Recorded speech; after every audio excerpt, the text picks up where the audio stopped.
ಇವತ್ತು ಕೂಡ ಒಂದು ಚರ್ಚಾ ವಿಷಯದೊಂದಿಗೆ ನಾವು ಮತ್ತೆ ಬಂದಿದ್ದೇವೆ. ಎಂದಿನಂತೆ ನನ್ನೊಟ್ಟಿಗೆ ನನ್ನ ಸಹೋದ್ಯೋಗಿ ಜೊತೆಗೆ ಹಿರಿಯ ಪತ್ರಕರ್ತರಾದ ಮಲ್ಲಪ್ಪ ಜೋತಾವರ್ ಸರ್ ಇದ್ದಾರೆ. ಬನ್ನಿ ಹಾಗಾದ್ರೆ ಮೊದಲಿಗೆ ಅವರನ್ನ ಕಾರ್ಯಕ್ರಮಕ್ಕೆ ಬರಮಾಡ್ಕೊಳ್ಳೋಣ. ಸರ್ ನಮಸ್ಕಾರ, ಕಾರ್ಯಕ್ರಮಕ್ಕೆ ಸ್ವಾಗತ.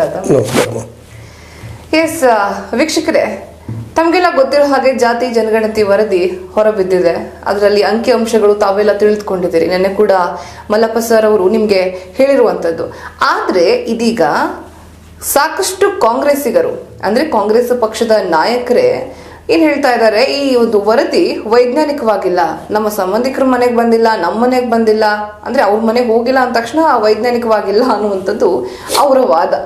ಅಷ್ಟೇ ಅಲ್ಲದೆ ಇನ್ನೊಂದ್ಸರಿ ಆಗ್ಬೇಕು, ನಮ್ಮ ಏನು ಉಪಪಂಗಡಗಳು ಅಂತ ಇದಾವೆ, ಎಸ್ಪೆಷಲಿ ವೀರಶೈವ ಲಿಂಗಾಯತ ಉಪಪಂಗಡಗಳು ಅಂತ ಏನಿದಾವೆ ಅವುಗಳ ಬಗ್ಗೆ ಮತ್ತಷ್ಟು ವೈಜ್ಞಾನಿಕವಾಗಿ ಅಧ್ಯಯನ ನಡೆಸಬೇಕು, ಆ ನಂತರ ಒಂದು ಡಿಸಿಷನ್ ಅನ್ನ ತಗೊಳ್ಳಿ ಅಂತ ಹೇಳ್ತಾ ಇದ್ದಾರೆ.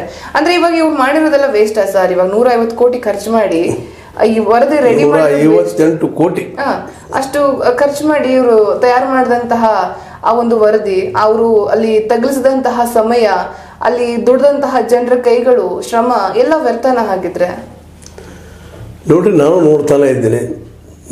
ಇವತ್ತು ಒಕ್ಕಲಿಗರ ಲೀಡರ್ ಇರ್ಬೋದು, ವೀರಶೈವ ಲಿಂಗಾಯತ ಲೀಡರ್ ಇರ್ಬೋದು, ಇವರು ಅವೈಜ್ಞಾನಿಕ ಅಂತ ಹೇಳ್ತಾ ಇದ್ದಾರೆ. ಅದು ನಮ್ಮ ಮನೆಗೆ ಬಂದಿಲ್ಲ, ನಿಮ್ಮ ಮನೆಗೆ ಬಂದಿಲ್ಲ ಅಂತ ಹೇಳ್ತಾ ಇದ್ದಾರೆ.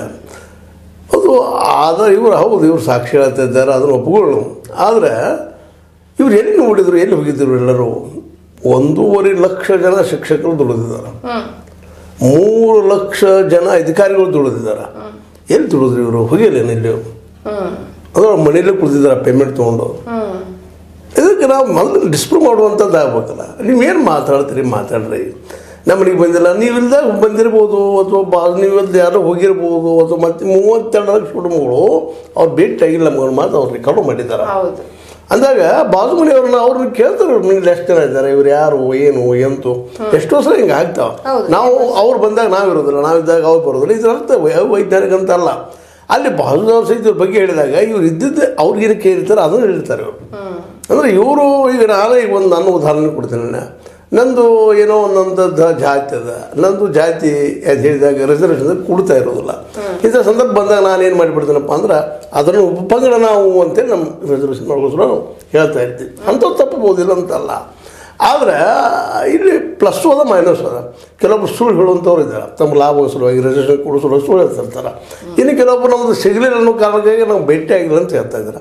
ಈ ಒಂದು ಕಾರಣದಿಂದ ನಾವು ಸುಳ್ಳು ಐತಿ, ತಪ್ಪು ಐತಿ, ಅವೈಜ್ಞಾನಿಕ ಐತಿ. ಅವೈಜ್ಞಾನಿಕ ಏನು ಹತ್ರ ಅರ್ಥ? ಆ ವಿಜ್ಞಾನದಲ್ಲಿ ಒಂದು ಅರ್ಥ ಬೇಕಲ್ಲ ಏನಾದರೂ, ಅದನ್ನು ಕ್ಲಿಯರಾಗಿ ಹೇಳ್ಬೇಕು ಅವರೆಲ್ಲ. ಹೌದು, ಈಗ ನೋಡ್ರಿ ಇದು ಹೊರಗೆ ಬಂದದ. ಈಗ ಏನೋ ಒಬ್ಬರು ಒಂದು ಮಾತು ಹೇಳಿದರು, ಒಕ್ಕಲಿಗರೊಬ್ಬರು ಲೀಡ್ರು ಮಾತಿನಾಗ ಇಂಟರ್ವ್ಯೂದಲ್ಲಿ ಹೇಳಿದರು ಅವರು, ಇಲ್ಲ ನಾವು 1.5 ಕೋಟಿ ಇದ್ದೀವಿ ಅಂತೇಳಿ. ನೀವು ಯಾವಾಗ ಹೇಳ್ತಾ ಇದ್ರಿ? ಇವರು ಎಣ್ಸಕ್ ಹೋಗಿದ್ರು. ನೀವು ಯಾವಾಗ ಎನಿಸಿದ್ರಿ? ಇಷ್ಟ ಅಂತ ಯಾವಾಗ ಎನಿಸಿದ್ರಿ ನೀವು? ಅದು ಬೇಕಲ್ಲ ಅದಕ್ಕೆ. ಏನು ಯಾವ ಆಧಾರ ಹೇಳ್ತಾ ಇದ್ರಿ? ಹಾಗಾಗಿ ವೀರಶೈವ ಲಿಂಗಾಯತರು ಅವ್ರು ಹೇಳ್ತಿರ್ಬೋದು. ನೋಡಿರಿ, ನಮ್ಮ ಸಮಾಜದ ಬಗ್ಗೆ ನಾವು ಹೆಮ್ಮೆಂದು ಹೇಳ್ಕೊಂಡು ಆ ಮಾತು ಬೇರೆ, ಹೆಮ್ಮೆ ಬೇರೆ, ವಾಸ್ತವ ಬೇರೆ. ಈಗ ಅನೇಕ ಊರುಗಳಲ್ಲಿ ಸರ್ವೆ ಆಗಿರ್ತಾವೆ. ನಾವೇನು ತಿಳ್ಕೊಂಡಿರ್ತೀವಿ, ಒಂದು ಊರು ಇರ್ತದಪ್ಪ, ಒಂದು 50 ಲಕ್ಷ ಇರ್ಬೇಕಾ, 30 ಲಕ್ಷ ಇರ್ಬೇಕಾ, 20 ಲಕ್ಷ ಇರ್ಬೇಕಾ ಅಂದಾಗ ಸರ್ವೆ ಮಾಡಿದಾಗ ಅದು 50,000 1 ಲಕ್ಷ ಆದಾಗ ನಮಗೆ ಆಶ್ಚರ್ಯ ಆಗಿದೆ, ಇಷ್ಟೇ ಇದ್ವಿ ನಾವು ಅಂತೇಳಿ. ಅಂದರೆ ನೀವೇನು ಸೈಂಟಿಫಿಕ್ಕಾಗಿ ಅಭ್ಯಾಸ ಮಾಡಿದ್ರಿ, 0 ಕೋಟಿ ಅಂತ ಹೇಳ್ತಾ ಇದ್ದೀರಪ್ಪ, ಸಂತೋಷ ಪಟ್ಟು ಇರಬಹುದು ನಿಮ್ಮಲ್ಲ ಅಂತ ಹೇಳೋದಿಲ್ಲ. ಅದು ನೀವು ಹೆಂಗೆ ಸರ್ವೆ ಮಾಡಿದ್ರಿ? ನಿಮ್ದು ಯಾವ ಸೈಂಟಿಫಿಕ್ ಟೆಂಪಲ್ ಇತ್ತಲ್ಲ, ಸೈಂಟಿಫಿಕ್ನೆಸ್ ಇತ್ತು, ಅದಕ್ಕೆ ನೀವು ಉತ್ತರ ಕೊಡಬೇಕಾಗ್ತದೆ. ಯಾವ ಬೇಸ್ ಮೇಲೆ ನೀವು ಹೇಳ್ತಾ ಇದ್ರಿ 0 ಕೋಟಿ ಇದ್ದೀರಿ ಅಂತ? ಇವತ್ತು ಬಂದಿದ್ದು 60 ಲಕ್ಷ ಬಂದಾರ. 60 ಲಕ್ಷ ಒಕ್ಕಲಿಗರಿದ್ದಾರೆ, 65 ಲಕ್ಷ ಲಿಂಗಾಯತರಿದ್ದಾರೆ, ಅಥವಾ ವೀರಶೈವ ಲಿಂಗಾಯತರಿದ್ದಾರೆ ಅಂತ ಹೇಳ್ತಾರೆ. ಇದು ಡಿಸ್ಪ್ರೂವ್ ಮಾಡಿ ನೀವು ಎನಿಸ್ಕೊಳ್ರಿ. ಗೌರ್ಮೆಂಟಿಗೆ ಹೇಳೋ ಬಂದಲ್ಲ, ನೀವು ಎನಿಸ್ಕೊಂಡು ತೊಗೊಂಬರ್ರಿ, ಅದನ್ನು ರೆಕಾರ್ಡ್ ಹೋಗಿ ತೊಗೊಂಬರ್ರಿ. ಏನು ತಪ್ಪಿದ್ರೊಳಗೆ ನೀವು ಇರ್ಬೋದಲ್ಲ.